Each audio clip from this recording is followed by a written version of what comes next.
One very unique feature of the CTS-V series is the G-meter, which measures cornering forces. An impressive touch. Yes, even on a wagon.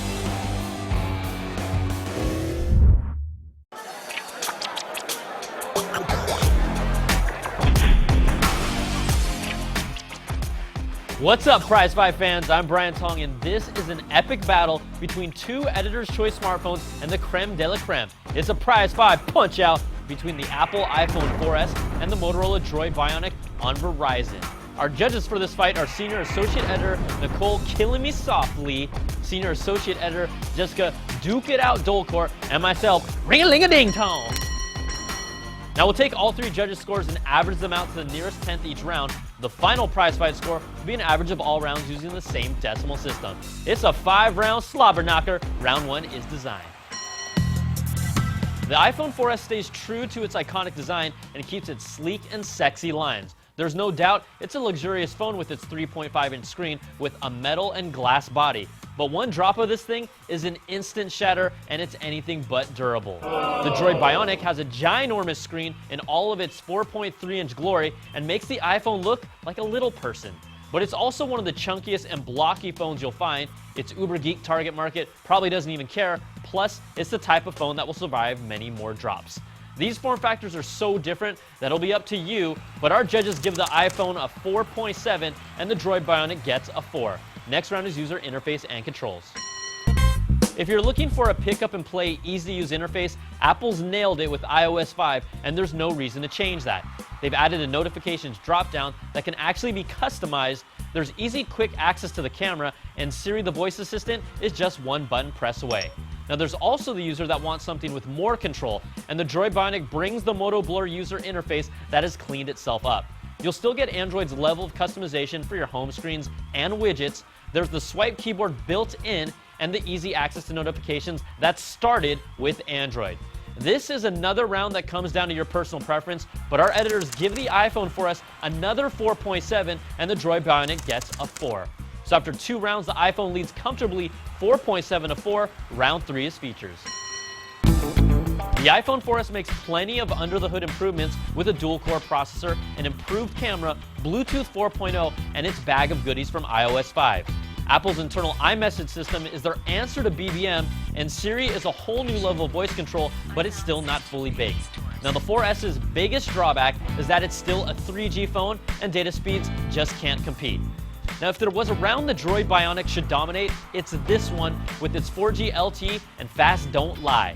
There's HDMI out, the ability to dock this phone for web-top capabilities, and DLNA support, plus its voice-to-text and turn-by-turn GPS still are rock solid.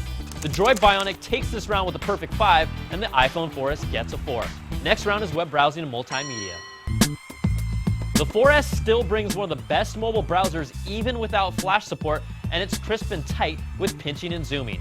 The Retina display still looks great even if watching media on it feels a lot smaller next to the Bionic, and the iTunes ecosystem delivers the largest library of content you can find. Its standout feature, though, is its 8-megapixel camera that puts the competition to shame with more natural colors and sharper images with both still pictures and 1080p video. This thing is not even close. The Droid Bionic's large screen makes for a spacious browsing experience. You'll have flash support that still has its occasional hiccups, and its scrolling and pinching and zooming is just a hair behind, but it doesn't hurt it. Movies look great on this screen, but what really hurts is its 8-megapixel camera with a longer shutter lag in some cases, and pictures and videos that side by side just can't compare. The iPhone 4S gets a perfect round of their own with the 5, and the Droid Bionic gets a 4. So after averaging 4 rounds, the iPhone's lead has been cut down to 0.3 of a point with just 1 round left to go. The final round that decides it all is call quality and performance. The iPhone 4S will have varying results with call quality since it's on multiple carriers, but it had great overall call quality and clarity in our tests. Its 3G data speeds lag behind when you match it up with Verizon's 4G network, and its battery life has been a little shorter with normal usage. Now the Droid Bionic shines here with call quality that was on the same level with the iPhone and a more consistent signal here in San Francisco. Its 4G LTE speed can be seen and felt with any function that uses data, and some web pages loaded almost twice as fast on the Bionic. The Droid Bionic scores another perfect 5, and the iPhone 4S gets a 4.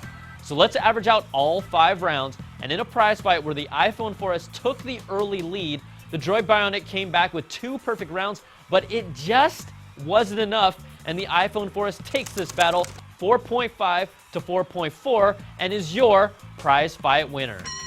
Now you guys can let the flame wars begin, wrestle your friend over it, but how can you go wrong with 2 editor's choice phones? They're really built for different types of users, so don't get your panties in a bunch. Everyone's a winner here.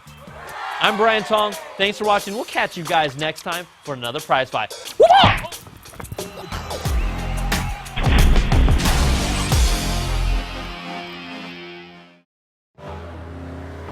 One very unique feature of the CTS-V series is the G meter, which measures cornering forces. An impressive touch.